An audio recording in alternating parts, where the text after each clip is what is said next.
د قیامت پر ورځ به سرخوري محتاج بنئ فقیر بنئ چاته په نیکۍ پسې به در په در د قیامت پر ورځ بیا نه ګرځې سوالونه به رور ته او تره ته او مور ته او پلار ته نه کوې تښتي به یو بل نه بیا دا خلک یو نیکي دله رور خوږ نه درکوي د قیامت پر ورځ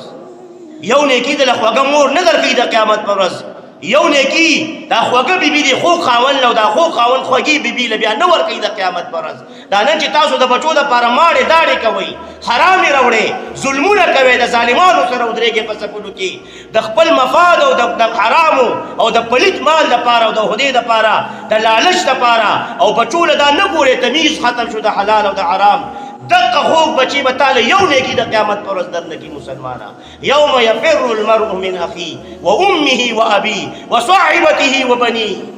دا قرآن شریف آیتونه دي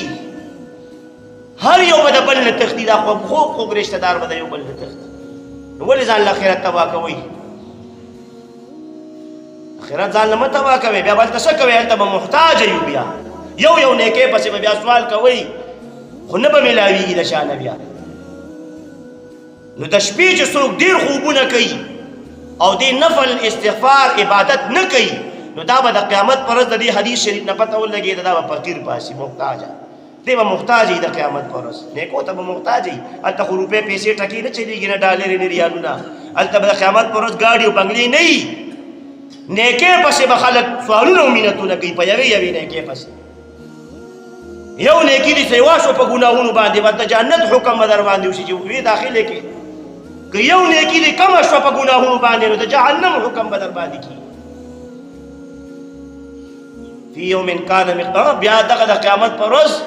د مثقال ذرتین د ذرې نیکي دا به په خپلو سترګو وینو د ذرې برابر ګناه دا به په خپلو سترګو مخامخ وینو دا به راته مخامخ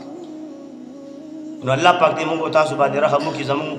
تربیت نشته جی بس د بچو تربیت ختم شو